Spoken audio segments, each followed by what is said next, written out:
Hello, my name is Daniel Sadowski and I'm the design director at Rebel Wolves.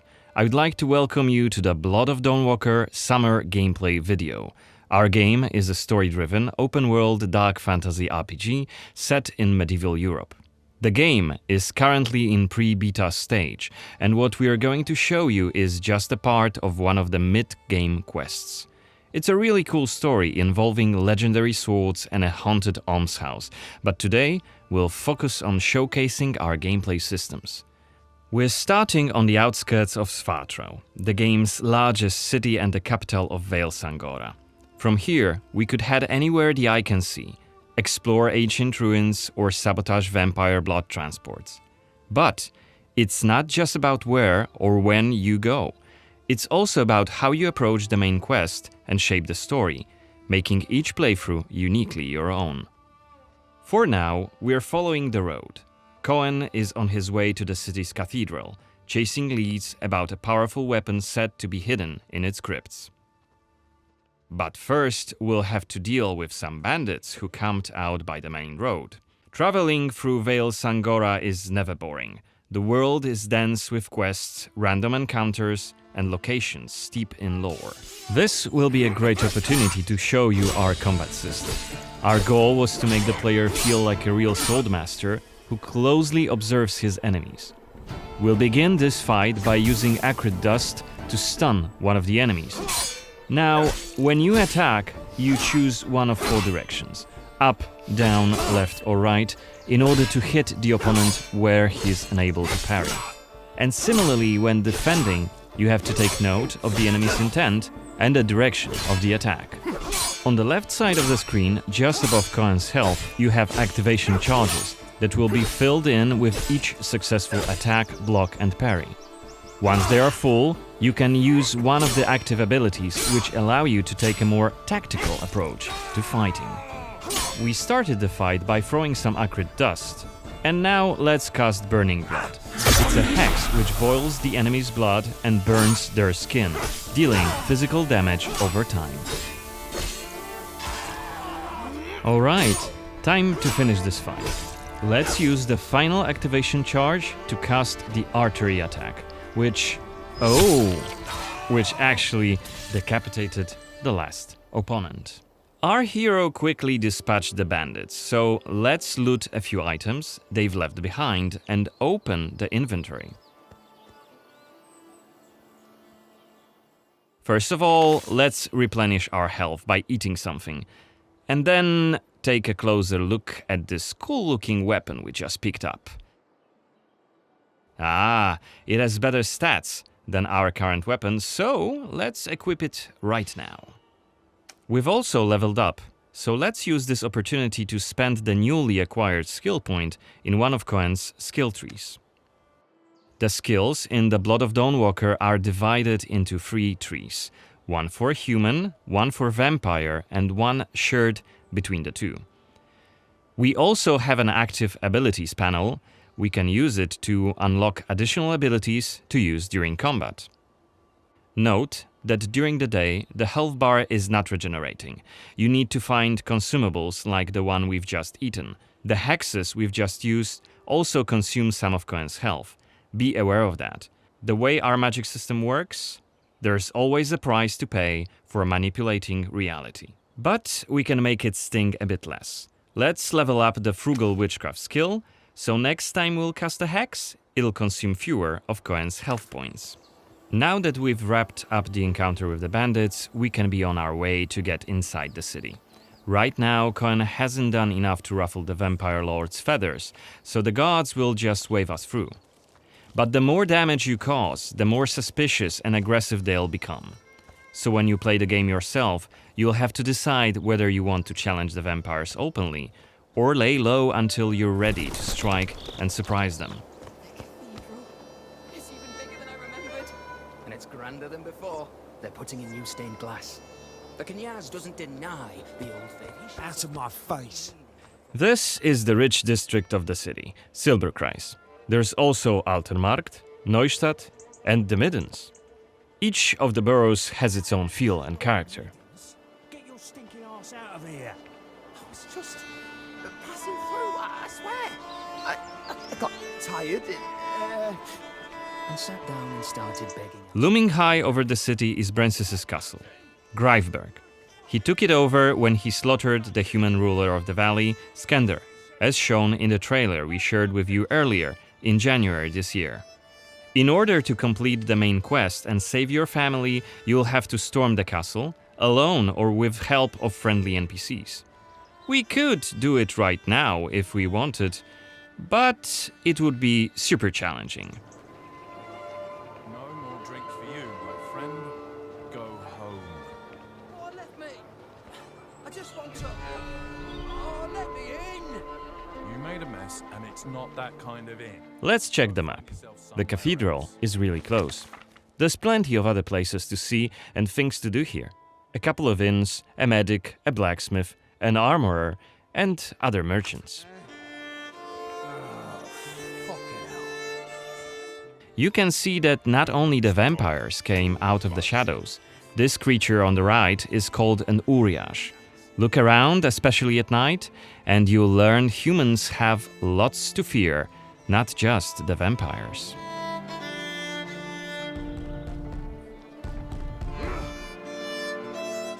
And here we can see guards pounding on some poor guy's doors.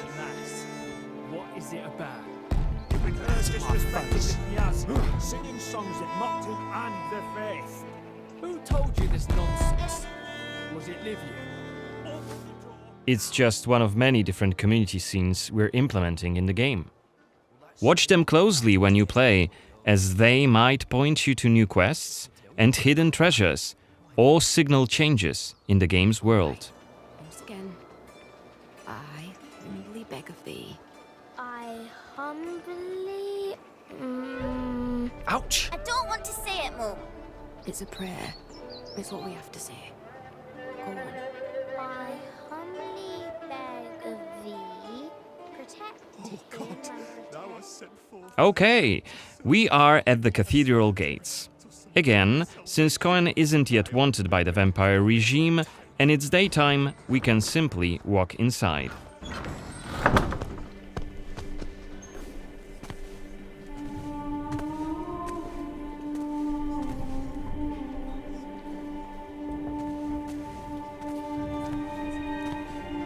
The baptism of a newborn is a solemn moment, doubly so.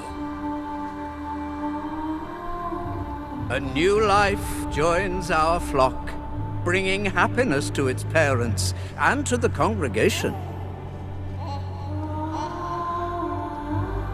Natus ex sanguine est, alitur sanguine, et in sanguine morietur. Ego te baptizo in nomine Dei. Amen.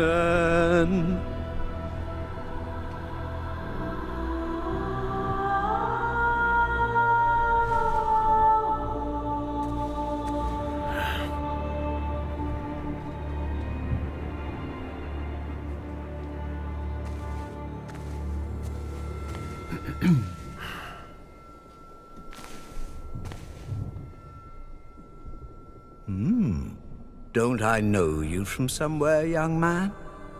Laslia, maybe? I'm sorry, but you must be mistaken. Am I? Perhaps. Perhaps. My memory isn't what it used to be. Come with me. I'll take your confession. Thank you, but I have no need for confession. Ah. So you deem your conscience clear? I wouldn't go that far. But I'm sure you're a busy man, Father. So while I appreciate the offer, I feel that my soul shouldn't be your priority. I won't press the matter. You are quite correct. I have many other duties to attend to. But please remember that in order to be saved, we all need to repent. Myself included. I hope we can speak again soon. Good day to you, Cohen.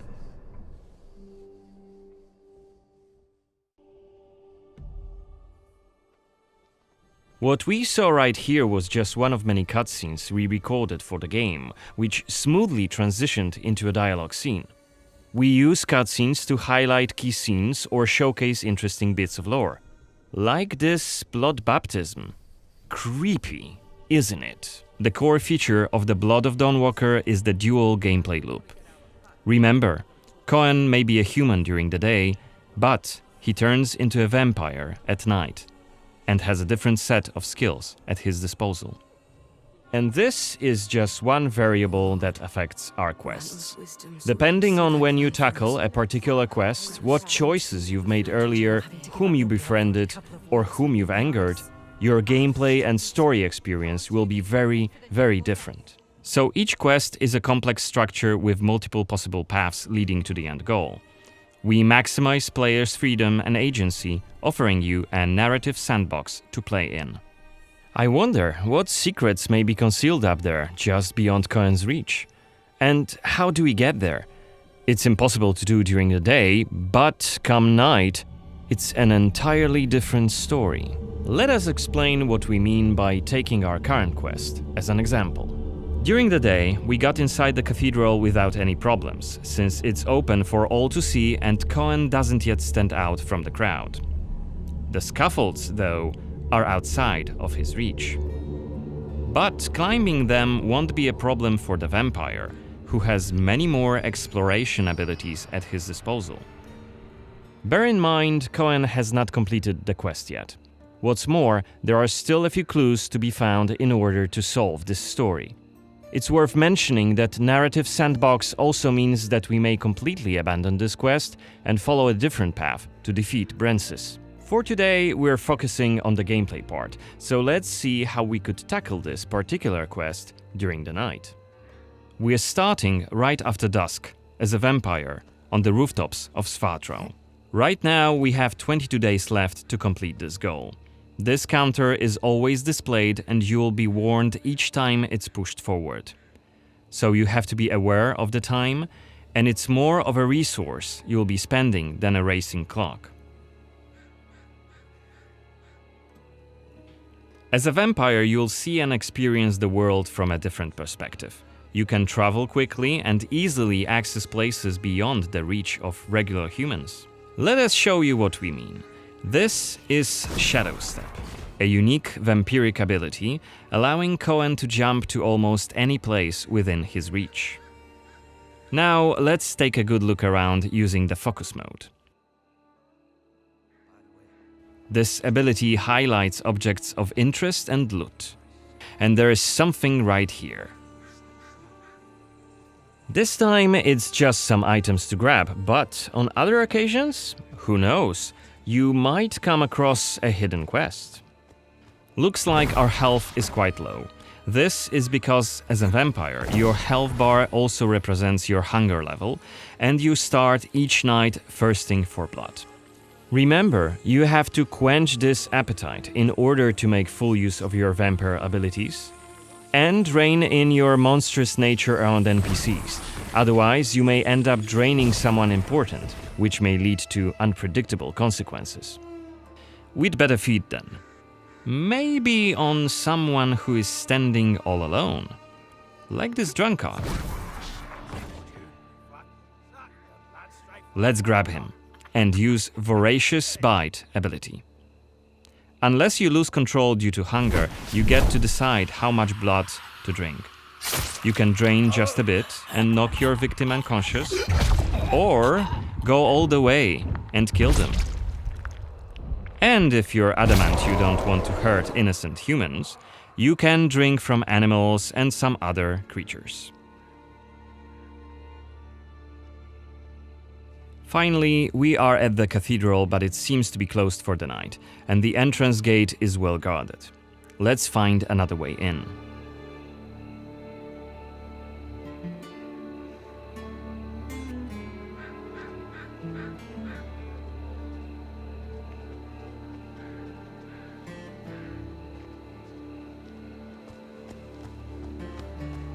Shadow Step is not the only vampiric ability you're gonna learn during your playthrough. Cohen can also use Plane Shift to scale walls and even ceilings smoothly.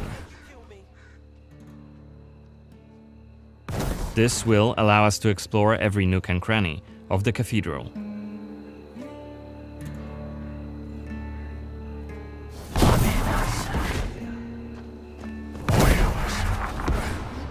Blood to blood.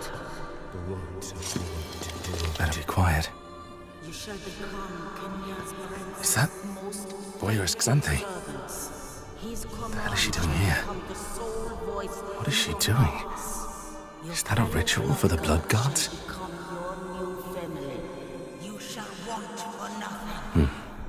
They're covering up the old paintings. Why? One of the workers must have left it. Seems that the cathedral complex is quite big. The main building, cloisters, inner courtyard. The entrance to the crypt could be anywhere. Won't get anything done just standing around. Still. This was a scene investigation, a mechanic we used to zoom in on and showcase key clues. This time we had a chance to learn more about the vampires' plans. Looks like they're keen to cover up the old frescoes, so that's something we could take a look at. This way we could learn more about the cathedral's past.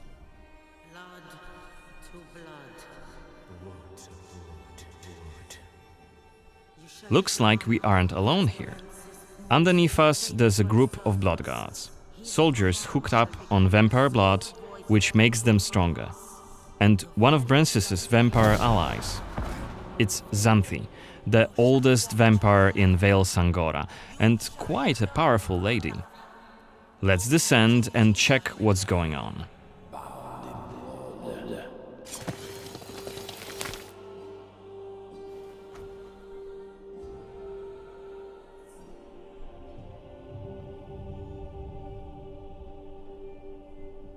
Don't think I don't see you skulking in the shadows.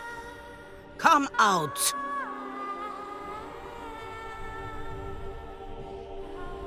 You're interfering with my task. Who are you? It doesn't matter. Very well. I don't have time for interruptions. Let us dispose of him. Quickly!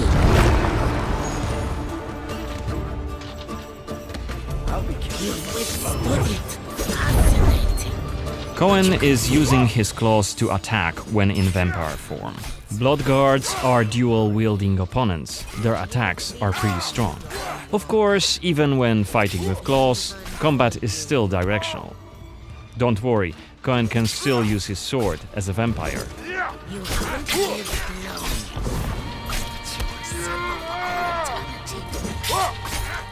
Only after defeating all three of the blood guards, Xanthi deems Cohen worthy of a challenge, and she descends to face him.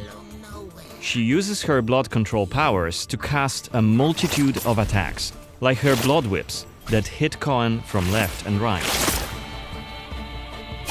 Xanthi is protected by a powerful vampire ability.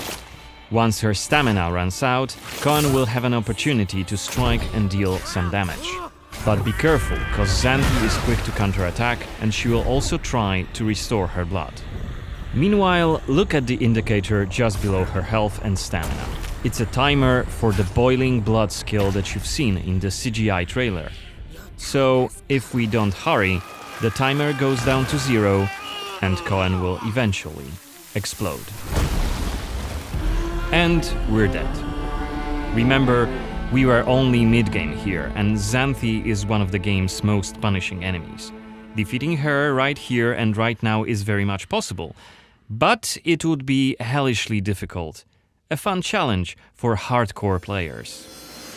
Otherwise, we could load the game and explore the cathedral without drawing her attention. Or try to get to her while she's not surrounded by bodyguards. Xanthi, like all other vampire allies, has her own questline. Explore it, and you can learn more about her past, motivations, and maybe even try to reason with her. What you do is entirely up to you. Remember, our design principle is the narrative sandbox. There is no difference between main quests and side quests. There's just different stories that you weave together into your own unique adventure. but that's coming in 2026. For now, I'd like to thank you for joining me on this gameplay video presentation. We've just shown you a tiny glimpse of the Blood of Dawnwalker. There's definitely more to come in the coming months, so stay tuned for any updates being posted on our social media profiles. Goodbye!